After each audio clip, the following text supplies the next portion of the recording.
इस कार्यक्रम के पुण्यार्जक हैं श्री राजेंद्र प्रसाद जैन, श्रीमती ममता जैन, सुपुत्र श्री प्रशांत जैन, श्रीमती दिव्या जैन, भरत जैन, पारस जैन, सपरिवार। भोवीरांकुरजनना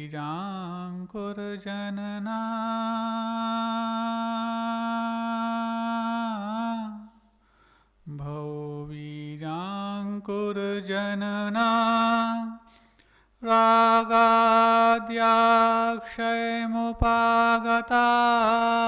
यस्य ब्रह्मा वा विष्णुर्वा हरो जिनो वा नमस्तस्मै।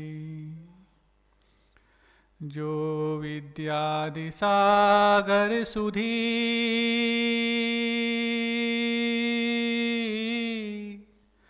जो विद्यादिसागर सुधी गुरु हैं हितैषी शुद्धात्म में निरत नित्य हितोपदेशी। वे पाप ग्रीष्म ऋतु में जल हैं सयाने पूजूं उन्हें सतत केवल ज्ञान पाने पूजूं उन्हें सतत केवल ज्ञान पाने। बोलिए देवादिदेव एक खजारा श्री मल्लनाथ भगवान की, परम पूज्य आचार्य परमेष्ठी गुरुदेव श्री विद्यासागर जी महामुनिराज की, समस्त निर्यापक श्रमण मुनिराजों की, समस्त संघस्थ आत्मीय मुनिराजों की।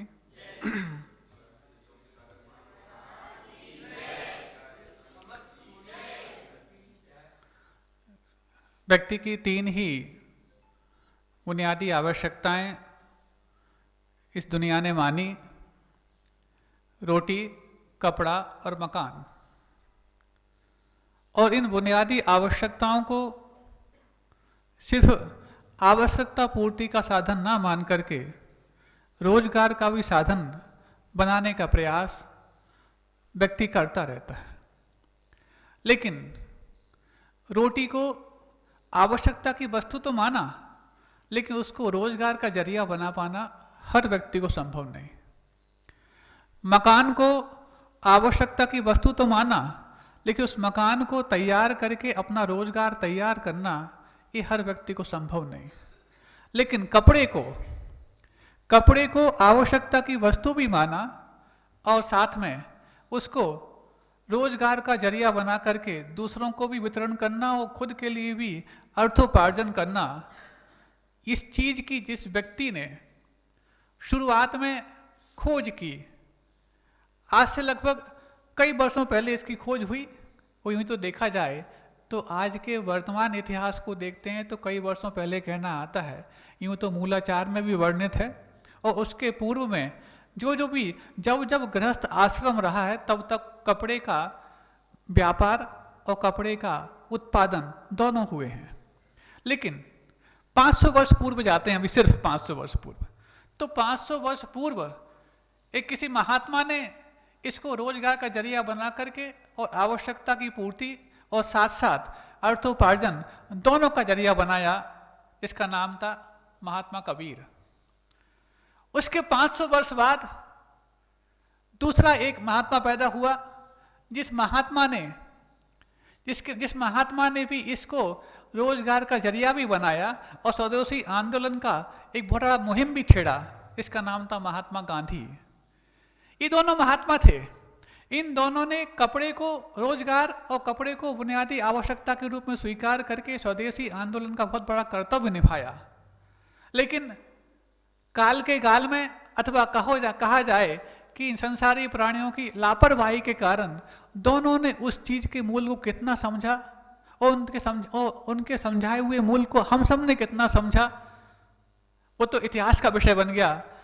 क्योंकि वो तो उस समय कपड़े को रोजगार का जरिया और चरखा और हथकरघा को सबसे बड़ा जरिया बना करके हम सबके सामने लाए, लेकिन धीरे धीरे हम सबकी नाकामी और लापरवाही के कारण वो काल के गाल में विलीन हो गया।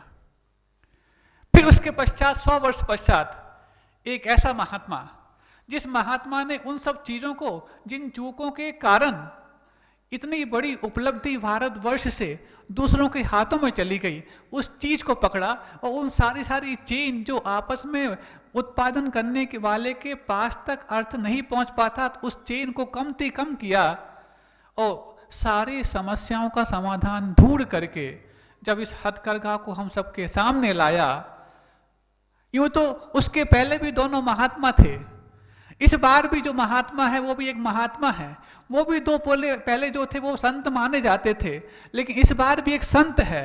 लेकिन इस बार का संत एक ऐसा संत है जो संत होने के साथ निर्ग्रंथ है, जिसका नाम आचार्य विद्यासागर जी महाराज है।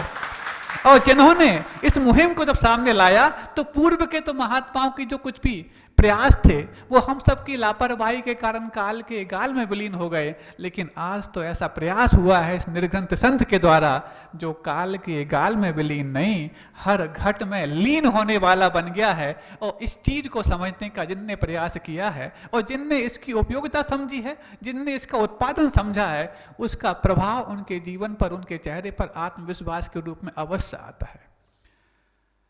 एक बहुत विद्वान हुए हैं आप ही के आसपास के, बाजू में विदर्भ है, ये तो मराठवाड़ा माना जाता है, और विद्वान थोड़े से स्वाध्यायशील विद्वान हैं।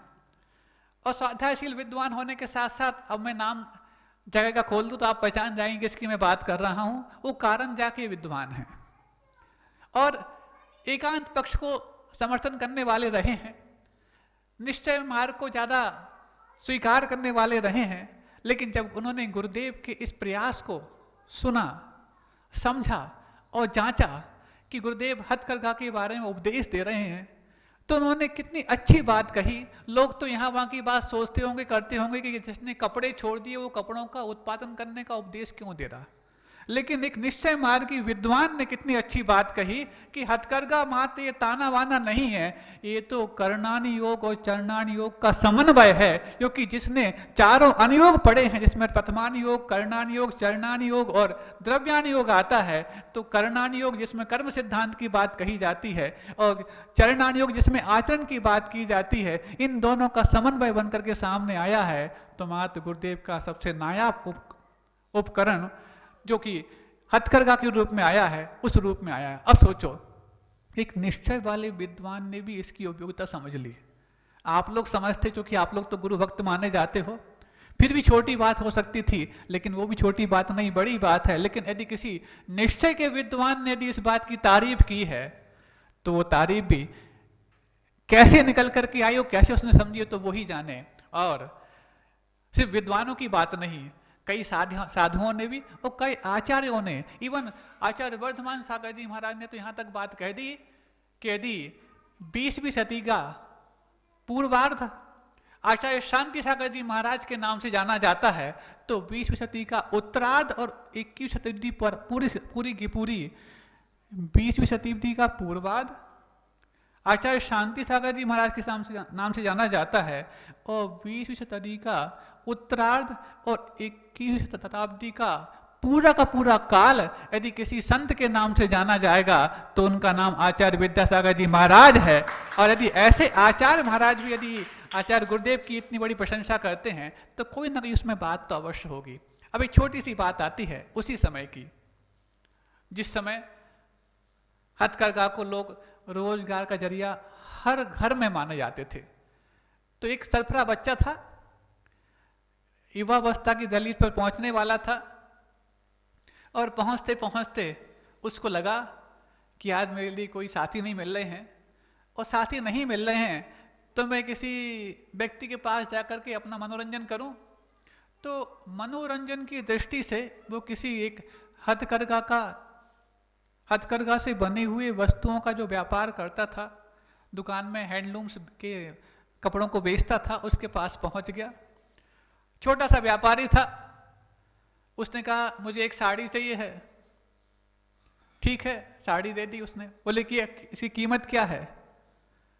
उस समय की बात है, बोले 10 रुपए। खोल के देखी उसने, बोले बहुत बड़ी है, इसको आधा कर दो। अब साड़ी को आधा कर दो कोई बात नहीं, हो सकता कोई दूसरा उपयोग के लिए मांग रहा हो। बोले ठीक है, उसने आधा कर दिया। कितनी कीमत इसकी? बोले 5 रुपए। अब वो तो सरफरा नहीं था, कुछ खुरखुंदी उसके दिमाग में सोच रही थी, कुछ मनोरंजन करने वो वहां आया था। उसने कहा ये भी बहुत बड़ी है, उसको और आधा कर दो। तो उसने और आधा कर दिया। बोले अब कितने की? बोले 2.5 रुपए की। उसने कहा अभी भी थोड़ा सा ज़्यादा लग रही है, तो इसको थोड़ा सा और कम करो। तो कहता है ये लो कैची, जितना तुम्हें चाहिए वो ले लो। तो उसने उसको और आधा कर दिया, और आधा किया, फिर उसका मन और नहीं माना, करते करते उसने छोटी छोटी चिंदियां कर दी। अब बोलता है इसका कितना मूल्य है? चुप रह जाता है। फिर कहता है मुझे नहीं खरीदना। फिर भी यदि आपको लगता है तो इसका कितना मूल्य है? बोले इसका मूल्य तुम नहीं चुका पाओगे। क्यों? और उसको लगा जब उसने गंभीर स्वर में कह दिया कि इसका मूल्य तुम नहीं चुका पाओगे, तो उसको लगा कि मुझसे गलती हो गई, इसकी मैंने पूरी साड़ी खराब कर दी, इसके 10 रुपये बर्बाद हो गए। चिंता मत करो, मैं पूरे 10 रुपये तुम्हें दे दूंगा। ओ लो ये 10 रुपये। कहा ना तुम इसका मूल्य चुका ही नहीं पाओगे। क्या मतलब? मतलब ये, अब जबकि ये साड़ी किसी के काम की नहीं रह गई, तुम इसका मूल्य क्या जानो कि किसान ने कपास को बोते वक्त कितना परिश्रम किया होगा, उस कपास से, उस कपास के पौधे से कपास की रुई को निकालते वक्त कितना परिश्रम किया होगा, और उस सूत को कटने वाले, जो कताई बुनाई करने वाले हैं, उनके परिश्रम का तुम मूल्य क्या चुका पाओगे, जिसने बैठ करके एक एक तंतुओं से बुन करके और धागे तैयार किए। तुम उस धागों को उस चरखे में लगाने वाले किसी शिल्पी का मूल्य क्या चुका पाओगे, जिसने दिन रात मेहनत करके अपना पसीना बहा करके इसके ताने बाने तैयार किए। और उसके पश्चात तुम इसका मूल्य क्या चुका पाओगे, जिसने हथकरघा में वहां पर उसको लगा करके और अपने हाथ और अपने पैर दोनों को एकाग्रता के साथ जोड़ करके आज इस साड़ी को तैयार किया था। इतने सारे लोगों का परिश्रम तुम सिर्फ 10 रुपए में चुकाना चाहते हो। अरे परिश्रम तो अनमोल होता है, और ये अनमोल परिश्रम जब किसी के उपयोग में आ जाता है तब उसकी कीमत 10 रुपए होती है, और जब परिश्रम को व्यर्थ भा दिया जाता है तो उसकी कीमत तुम नहीं पहचान पाओगे, वो तो कि धर्मात्मा अथवा परमात्मा पहचान सकता है। और इस धर्मात्मा ने जिस व्यक्ति की बात समझी हो और नहीं समझ में आई हो, तो हम सबके परमात्मा आचार्य गुरुवर्षी विद्यासागर जी महाराज की बात यदि हम सबने समझ में पाई है, तो मल्लिनाथ भगवान के दरबार में जाकर के यहाँ हथकरघा को स्वीकार किया है। छोटी मोटी बात नहीं है।